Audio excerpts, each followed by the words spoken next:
അമ്മ hi good morning. Good morning. എന്താ എന്ന് ഈ ഗുഡ് മോർണിംഗ് പറയുമ്പോ അമ്മ ഒരു ചെറി എന്നറിയോ, എനിക്ക് മടിയായാലൊക്കെ ചോദിക്കുന്നുണ്ട് ചിലര്. ആണോ? ചേച്ചിക്ക് ഇപ്പൊ ഭയങ്കര മടിയല്ലേ? അല്ല എനിക്കും തോന്നുന്നുണ്ട്, അമ്മയ്ക്ക് മടിയായോ അമ്മ? എനിക്കും തോന്നുന്നുണ്ട് കേട്ടോ. ക്ഷീണം കൊണ്ടാണ് ഈ വെയിലൊക്കെ ആയപ്പോഴേ. അമ്മ എന്താ ഓട്ട മത്സരത്തിന് പോകണ്ടോ അങ്ങനെ ക്ഷീണിക്കാൻ? അപ്പൊ ചോദിക്കുന്നുണ്ട് അമ്മ എന്താ ഗുസ്തിക്ക് പോകണ്ടമ്മ? ചേച്ചിക്ക് ഇപ്പൊ മടിയായില്ലേ? അല്ല അമ്മ എന്തായാലും ഗുസ്തിക്കോ ഓട്ട മത്സരത്തിന് എന്തിനേലും പോകണ്ടോ? പോണ്ട്, നീ അറിയില്ല. അച്ഛ അപ്പോഴേ കൊറേ ദിവസമായിട്ട് എനിക്കൊരാഗ്രഹം ഉണക്കമീൻ കറി കൂട്ടണം. പച്ചമീനൊക്കെ എപ്പോഴും കൂട്ടിട്ട് അങ്ങനെയെങ്കിലും ഒരു ആഗ്രഹം വന്നല്ലോ. കൊണ്ടു തരികയില്ല, എന്താണെന്നറിയില്ല. ഉണക്കമീൻ വേണോ അതൊന്നും വേണ്ട അപ്പൊ അങ്ങനെ പറയും. അപ്പൊ എനിക്ക് കൂട്ടണം പിന്നെ കൊറേ പറഞ്ഞു. അല്ല എനിക്ക് ഇത്ര മടിയാണ് കൊണ്ടുവന്ന് തരാൻ, പക്ഷെ കറി കൂട്ടാൻ നല്ല ഇഷ്ടമാണ്. അപ്പൊ കൊണ്ടുതരാൻ അതെന്താ തിരക്കുള്ള ഒരു കടയിൽ പോയിട്ടേ അപ്പൊ അന്ന് ഞാന് ഉണക്കമീൻ കറി വെക്കാന്ന് വിചാരിച്ചു. അതിന് വേണ്ട സാധനങ്ങൾ ഞാൻ പറയാം. ഉണക്കമീൻ്റെ കൂടെ ഞാനൊരു കായ ഇടുന്നുണ്ട് കേട്ടോ. എന്താ പറയാ, പൊന്തങ്കായ, അങ്ങനെ എന്താ പറയില്ലേ, അതാണ്. പിന്നെ അപ്പൊ നമുക്ക് ആദ്യം അത് ഇടാം കേട്ടോ. ഓരോന്നായിട്ട് ഇടുമ്പോ ഞാൻ സാധനങ്ങളൊക്കെ കാണിച്ചത്. അപ്പൊ കായ ചട്ടിയിലേക്ക് ഇട്ടു. അല്ല വേറെ ചട്ടിയൊന്നും അവിടെ വെച്ചിട്ടില്ലല്ലോ അമ്മ, ഈ ചട്ടിയിലേക്ക് തന്നെ ഇടാൻ പറ്റുള്ളൂ. ഓ അമ്മയുടെ ഒരു കാര്യം. ഇനി ഇത് വേവാനുള്ള ഇത്തിരി വെള്ളം ഒഴിച്ചെടുക്കാം. പിന്നെ ഇതിന് വേണ്ട സാധനങ്ങൾ എന്തറിയോ, അരപ്പ്, മല്ലി, മുളക്, ചെറിയ ഉള്ളി, 2 കറിവേപ്പിലൊക്കെ കൂട്ടി അരച്ചാണ്. മല്ലി ഇത്തിരി കൂടുതലും മുളക് ഇത്തിരി കുറവും, അങ്ങനെ. പിന്നെ ഇഞ്ചി, കറിവേപ്പില, തക്കാളി, ഇത് വറവിടാനുള്ള ചെറിയ ഉള്ളി, പച്ചമുളക്, പിന്നെ പുളിവെള്ളം. അത്രേ വേണ്ടു. ഇത്ര മാത്രം മതി. ഇത്ര മാത്രം. ഉണക്കമേൻ്റെ ആവശ്യമില്ല. അയ്യോ ഉണക്കമീൻ വേണം, ഉണക്കമീൻ ഈ അമ്മയുടെ കാര്യം. അപ്പൊ തക്കാളി ഇട്ട് കൊടുക്കാം.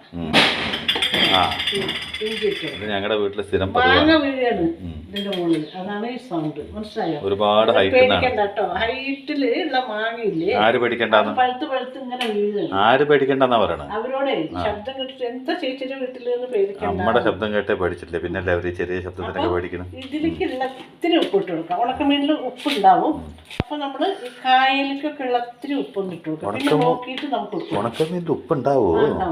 അറിയാത്തൊരു സംഭവമായിരുന്നു കേട്ടോ. ഇപ്പൊ മനസ്സിലായി. അതൊന്ന് ഇളക്കി കൊടുക്കാം. ഇതൊന്നും ഇങ്ങനെ ഒന്ന് തിളച്ചോട്ടെ, എന്നിട്ട് നമുക്ക് മുളക് ഇട്ട് കൊടുക്കാം. ഓക്കെ, അതൊക്കെ അമ്മ ഇഷ്ടം പോലെ ചെയ്താൽ മതി. എന്നിട്ട് ഞങ്ങളുടെ അടുത്ത് പറഞ്ഞാൽ മതി, എന്നിട്ട് ഇടലുള്ളൂ കേട്ടോ.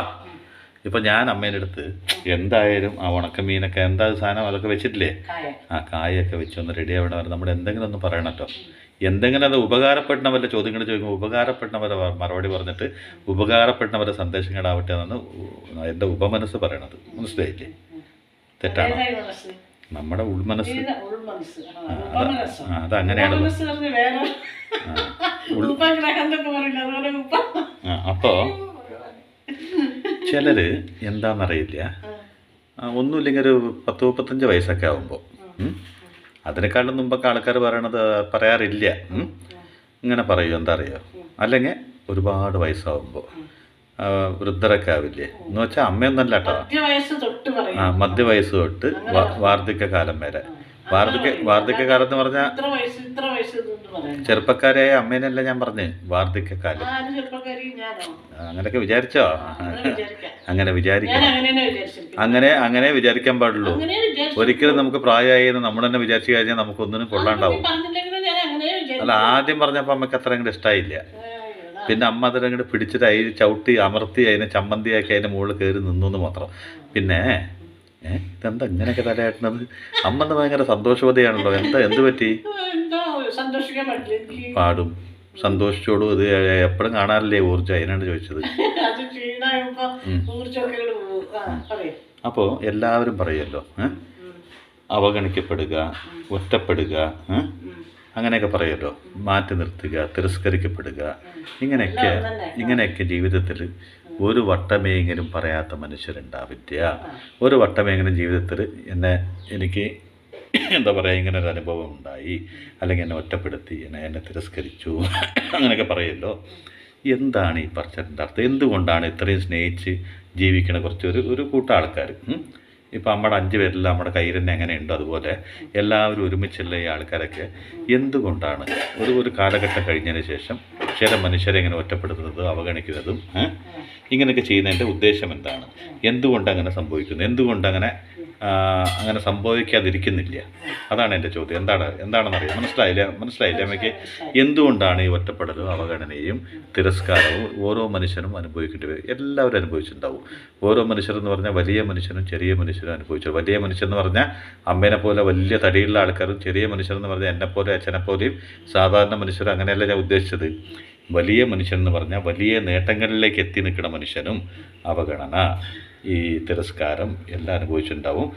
എവിടെ എത്താണ്ട് അന്തം വിട്ട് പൂച്ച അങ്ങനെ മീൻ കണ്ട കണ്ടുറക്കില്ലേ, അങ്ങനെ കണ്ടുവന്നത് എന്താണ് ജീവിതം എന്ന് അറിയാണ്ട് നിൽക്കുന്നവരും അനുഭവിച്ചു. അറ്റ് പ്രസൻറ്റ് നിൽക്കുന്ന ആൾക്കാരറിയോ? ഏറ്റവും കൂടുതൽ എൻ്റെ ചോദ്യത്തിന് ഉത്തരം കിട്ടാത്ത ആൾക്കാർ, ഏറ്റവും കൂടുതൽ ആ ചോദ്യങ്ങൾക്ക് ഉത്തരം കിട്ടാത്ത ആൾക്കാരാരെന്നറിയോ എന്നൊക്കെ ഞാൻ പറഞ്ഞ ഈ പൂച്ച പെട്ടെന്നൊരു മീനിനെ കാണുകയാണ്. ആ മീന് അത് മേടിച്ചതല്ല, അത് വെള്ളത്തിൽ നിന്ന് നദിയിൽ നിന്നോ കുളത്തു നിന്നോ പിടിച്ചതല്ല, അമ്മയുടെ കയ്യിലുള്ളതാണ്. അത് അതിന് കിട്ടുമോ കിട്ടില്ലേ എന്നറിയാത്ത ആ ജീവിത മധ്യത്തിൽ നിൽക്കുന്ന ആൾക്കാർ കേട്ടോ. ആ ജീവിത മധ്യത്തിൽ നിൽക്കുന്ന ആൾക്കാർക്ക് എന്തിനാണ് പെട്ടെന്ന് ഇങ്ങനെ സംഭവിച്ചത്? അന്തം വിട്ടുള്ള നോട്ടാണ് ആ പൂച്ചയുടെ നോട്ടം എന്ന് പറയുന്നത്. മനസ്സിലായില്ലേ? പോയിന്റ് ടു ബി നോട്ട് കേട്ടോ. ഞാൻ അത്ര ക്ലീൻ ആയിട്ട് ഒബ്സർവ് ചെയ്തിട്ടുണ്ട്. ആലോചിച്ച് നോക്ക്. എന്തുകൊണ്ട് അങ്ങനെ സംഭവിക്കണം? നേരത്തെ ഞാൻ പറഞ്ഞ പോലെ തന്നെ നമ്മുടെ കൈ ഉണ്ടെങ്കിൽ നമ്മുടെ കൈയിൻ്റെ വിരലും നമ്മുടെ ഒപ്പം ഉണ്ട് പറയും പോലെ നമ്മുടെ ഒപ്പം സ്നേഹത്തോടെയും സന്തോഷത്തോടെയും ഒത്തൊരുമയോടെയും ഒരുപാട് ബഹുമാനത്തോടെയും കഴിഞ്ഞ ആൾക്കാരൊക്കെ ഒരു കാലഘട്ടം കഴിയുമ്പോൾ നമ്മൾ തന്നെ പ്രതീക്ഷിക്കേണ്ട നമ്മുടെ ഈ രീതിയിലുള്ള ഈ 3 സംഭവങ്ങൾ എന്താണ്? അവഗണന, ഒറ്റപ്പെടുത്തൽ, തിരസ്കാരം, ഇങ്ങനെയുള്ള സംഭവങ്ങളിലൊക്കെ അർത്ഥം ഒന്ന് തന്നെയാണ്. എന്നാലും എന്തുകൊണ്ടത് ചെയ്യുന്നു?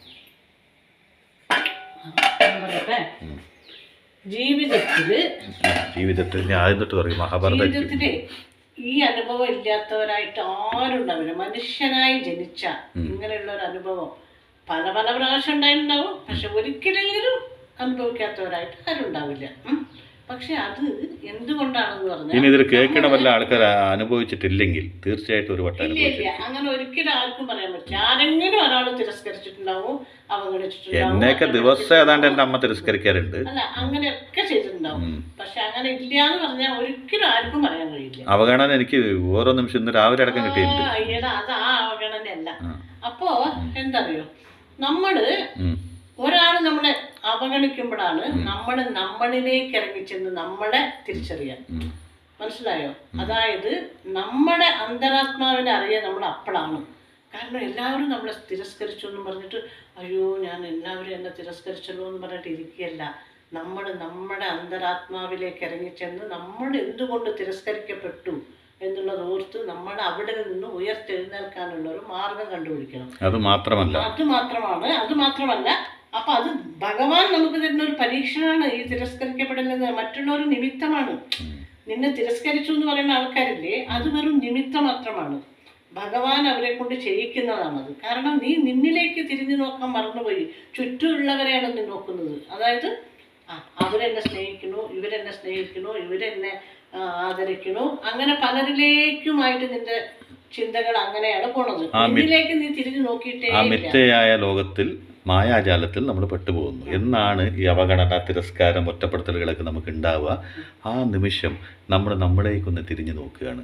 നമ്മുടെ ഉള്ളിലേക്ക് തിരിഞ്ഞു നോക്കണം. നമ്മുടെ അന്തരാത്മാവിലേക്ക് തിരിഞ്ഞു നോക്കുകയാണ്. കാരണം പ്രപഞ്ചമുണ്ടായ കാലം മുതൽ തന്നെ എല്ലാവർക്കും അറിയാവുന്നതാണ്, നമുക്ക് കൂട്ടായിട്ട് നമ്മുടെ അന്തരാത്മാവ് മാത്രമേ ഉള്ളൂ. നമ്മൾ ജനിക്കുമ്പോൾ ഒറ്റയ്ക്കാണ് ജനിക്കുന്നത്, ഒരേ ഒരു ആത്മാവായിട്ട്. നമ്മളിവിടുന്ന് സഞ്ചരിക്കുമ്പോൾ നമ്മുടെ അന്തരാത്മാവ് മാത്രം നമ്മുടെ കൂടെ ഉണ്ടാവുള്ളൂ. നമ്മളെ ഏറ്റവും കൂടുതൽ സംരക്ഷിച്ച്, സ്നേഹിച്ച്, സൂക്ഷിച്ച്, നഖം വെട്ടി, മുടി വെട്ടി, ബ്യൂട്ടി പാർലറിൽ പോയി സൂക്ഷിച്ച്, സോപ്പ് തേച്ച്, കുളിച്ച്, വസ്ത്രമൊക്കെ പുതിയ വസ്ത്രങ്ങൾ അതിൻ്റെ മൂലം ധരിച്ചാലും ഈ ശരീരം അടക്കം മണ്ണോ പുഴുവോ തിന്നു പോകും അല്ലേ? മണ്ണിന് സ്വന്തമായി പോകും. പിന്നെ അവിടുന്ന് നമ്മുടെ സ്വന്തം എന്ന് പറയാൻ അവിടുന്ന് ഉയർത്തെണീക്കുന്ന ഒരു ശക്തി മാത്രമേ ഉള്ളൂ, നമ്മുടെ ആത്മാവ്. അപ്പോൾ ആ അന്തരാത്മാവ് മാത്രമേ നമുക്കെന്നും കൂട്ടായിട്ടുണ്ടായിരുന്നുള്ളൂ. ഇത് മാത്രമേ നമുക്കെന്നും കൂട്ടായിട്ടുള്ളൂ. ബാക്കിയെല്ലാം മിഥ്യയാണെന്നുള്ള സത്യത്തെ നമുക്ക് മനസ്സിലാക്കി തരാനും കൂടിയാണ് പ്രപഞ്ചശക്തി ഇങ്ങനെ ഒരു പരീക്ഷണത്തിന് മനുഷ്യൻ്റെ മുമ്പത്ത് വെക്കുന്നത്. ഇപ്പോൾ എല്ലാവരും എല്ലാ കാലത്തും നിങ്ങളെ സ്വീകരിക്കുകയും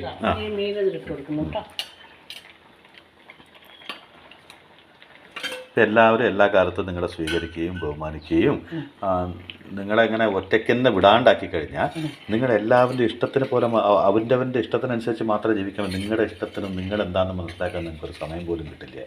അപ്പോൾ ആരെങ്കിലും ഒറ്റപ്പെട്ടിട്ടുണ്ടെങ്കിൽ, തിരസ്കരിക്കപ്പെട്ടിട്ടുണ്ടെങ്കിൽ, അപമാനിക്കപ്പെട്ടിട്ടുണ്ടെങ്കിൽ ആലോചിക്കുക, നിങ്ങളേക്ക് നിങ്ങൾ തന്നെ തിരിഞ്ഞു നോക്കാനുള്ള പ്രപഞ്ചശക്തിയുടെ പരീക്ഷണങ്ങൾ മാത്രമാണ്. അങ്ങനെ തിരസ്കരിക്കപ്പെട്ട വ്യക്തികൾ മാത്രമാണ് ഉയർന്ന സ്ഥാനത്തെത്തിയിട്ടുള്ളൂ. ഉയർന്ന സ്ഥാനം എന്ന് പറയുന്നത് എന്തെങ്കിലും കണ്ടുപിടിക്കുക അല്ലെങ്കിൽ വലിയ കോടീശ്വരനായ ഒന്നും അല്ലാട്ടോ. തന്നെത്താൻ മനസ്സിലാക്കുക, എന്താണ് ജീവിത യഥാർത്ഥം എന്ന് മനസ്സിലാക്കാൻ അങ്ങനെ ഒരു വ്യക്തിക്ക് മാത്രമേ സാധിച്ചിട്ടുള്ളൂ എന്ന സത്യമുണ്ട്. എന്തൊക്കെ നേട്ടങ്ങളാണ്, ആരൊക്കെയാണ് നേട്ടങ്ങൾ നേടിയത്, ആ നേട്ടങ്ങളുടെ പിന്നാമ്പുറത്തെല്ലാം ഒറ്റപ്പെടുത്തലുകളുണ്ട്, അവഗണനകളുണ്ട്.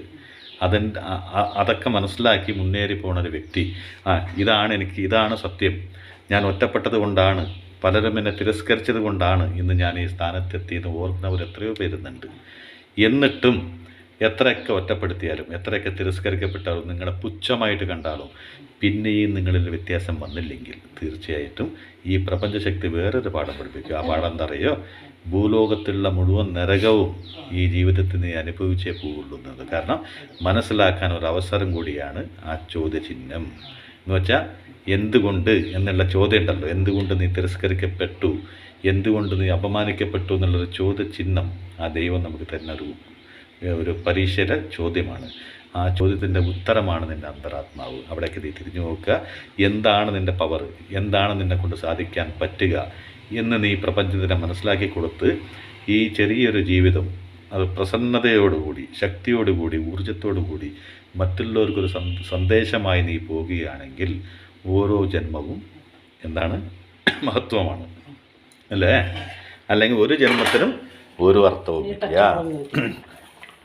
എന്നിട്ടും ചിലർ പറയുമോ, ചിലരൊക്കെ ജീവിച്ചിരിക്കുന്നു, ഞാൻ ഒന്നും ആയില്ല, ഒന്നും ചെയ്യാൻ പറ്റില്ല. കാരണം ഇങ്ങനെയുള്ള അവഗണനകളും ഇങ്ങനെയുള്ള തിരസ്കാരങ്ങളും എത്രയോ വട്ടം നിങ്ങളുടെ കഥകൾ തട്ടിയിട്ടും ഉണരാതെ അതൊക്കെ ഇങ്ങനെ വന്നു പോയിക്കൊണ്ടുണ്ടായിക്കോട്ടെ, ഞാൻ ഇങ്ങനെ തന്നെ ഉണ്ടാവുള്ളൂ എന്ന് ചിന്തിച്ച വ്യക്തികളാണ് ജീവിതത്തിൽ എവിടെയാണ് നരകം എന്ന് ചോദിച്ചാൽ ആ ജീവിതം തന്നെയാണ് നരകം. അപ്പോൾ ആർക്കെങ്കിലും എവിടെയെങ്കിലും അങ്ങനെയൊക്കെ സംഭവിച്ചിട്ടുണ്ടെങ്കിൽ ആ നിമിഷം നിന്നിലേക്ക് തിരിഞ്ഞു നോക്കുക. എന്താണ് നിൻ്റെ അന്തരാത്മാവിൻ്റെ ശക്തി എന്ന് തിരിഞ്ഞു നോക്കുക. അന്തരാത്മാവിനെക്കാട്ടിലും വലിയൊരു ശക്തിയില്ല.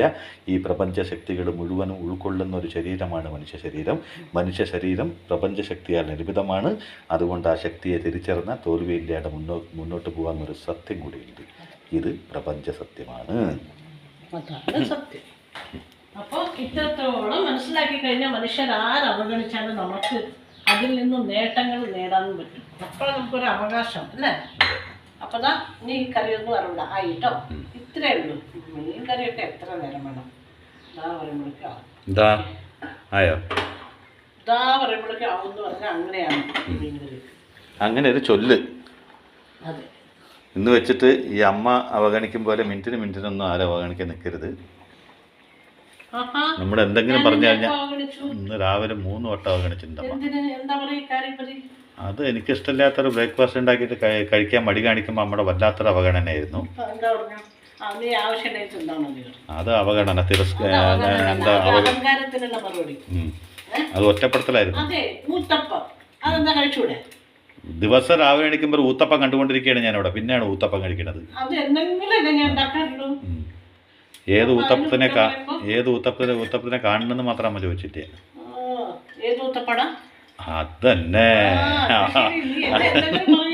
അതന്നെ ഇപ്പം അമ്മക്ക് പിടികിട്ടിയില്ലേ ഏത് ഊത്തപ്പാണെന്ന്? എനിക്ക് വയ്യ എൻ്റെ അമ്മോ.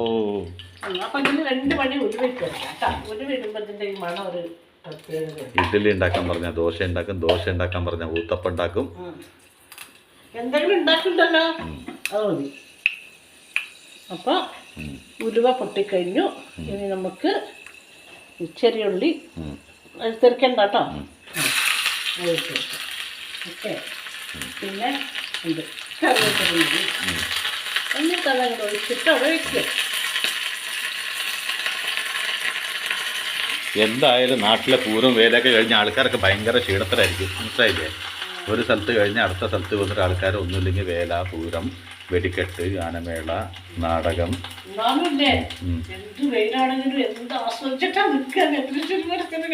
ഈ ഒരു സീസൺ കാത്തിരിക്കും ആൾക്കാർ.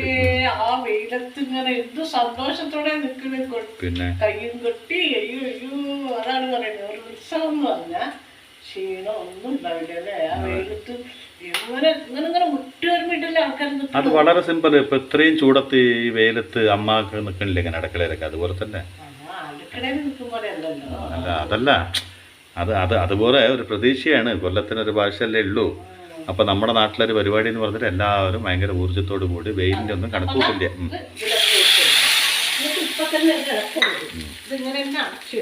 നാളെ ഇളക്കിയാൽ മതി അല്ലേ? കുറച്ച് നേരം കഴിഞ്ഞിട്ട് ഇളക്കാം. അങ്ങനെ പറയും. അപ്പൊ നല്ല ടേസ്റ്റുള്ള കറിയായിരിക്കും. ഊരൊക്കെ എന്തായാലും പച്ചമീനിന്റെ കറിയേക്കാളും ടേസ്റ്റാണ് ഉണക്കമീന്. എപ്പോഴെങ്കിലും കൊണ്ടുതരാൻ പറയുമ്പോ എന്താ ഒരു മതിപ്പിടുത്തം അവിടെ. അപ്പോ എന്തായാലും എന്നെപ്പോലെ എൻ്റെ അമ്മ എന്നെ ഒറ്റപ്പെടുത്തുന്ന പോലെ ആരെങ്കിലും നിങ്ങളൊക്കെ ഒറ്റപ്പെടുത്തുന്നുണ്ടെങ്കിൽ മഹാഭാവം പറയരുതെന്ന് പറഞ്ഞാൽ അമ്മ അല്ല, ആരെങ്കിലുമൊക്കെ ഒറ്റപ്പെടുത്തും പോലെ ആരെങ്കിലും എവിടുന്നെങ്കിലും അവഗണനയൊക്കെ നിങ്ങൾക്ക് കിട്ടുന്നുണ്ടെങ്കിൽ അപ്പോഴൊന്നും നിങ്ങളൊന്നും കൊണ്ട് പേടിക്കണ്ട. കാരണം നിങ്ങളിലേക്ക് തിരിഞ്ഞു നോക്കാനുള്ള ഒരു മാർഗം മാത്രമാണതെന്ന് ചിന്തിക്കുക. എന്നിട്ടും തിരിഞ്ഞു നോക്കാതിരുന്നാൽ മൊത്തം ആൾക്കാർ നമ്മളിലേക്ക് അങ്ങോട്ട് തിരിഞ്ഞു നോക്കും. അതിന് ഞങ്ങൾ ഒരിക്കലും ഇടവരുത്തരുത്. 2 വട്ടം മാത്രമേ മനുഷ്യരെ എല്ലാവരും തിരിഞ്ഞു നോക്കാൻ പാടുള്ളൂ. ഒന്ന് നമ്മൾ ജനിക്കുമ്പോൾ എങ്ങനെയുണ്ട് കുട്ടീന്ന് വന്നിട്ടും തിരിഞ്ഞു നോക്കില്ലേ? അംബുജാക്ഷിയുടെ കുട്ടി എങ്ങനെയുണ്ട്, അംബുജത്തിൻ്റെ കുട്ടി എങ്ങനെയുണ്ട്, ആ മോനേട്ടൻ്റെ കുട്ടി എങ്ങനെയുണ്ട് വന്നിട്ട് ഒരു പ്രാവശ്യം വന്ന് നോക്കില്ലേ? അങ്ങനെ നോക്കുന്ന ഒരു നോട്ടമുണ്ട്. അത് കൂട്ടായിട്ട് നോക്കുന്നത് ഭയങ്കര സന്തോഷമാണ്. അത് കഴിഞ്ഞൊരു നോട്ടമുണ്ട്, മരിച്ചു കിടക്കുമ്പോൾ എങ്ങനെയുണ്ട്, ഇന്നല്ലേ കാണാൻ പറ്റുള്ളൂ, ഇനി ഒരിക്കലും കാണുമ്പോൾ ആ കൂട്ടത്തോടുള്ള നോട്ടം നല്ലതല്ല. ഒരു കൂട്ടത്തോടുള്ള നോട്ടം നല്ലതാണ്.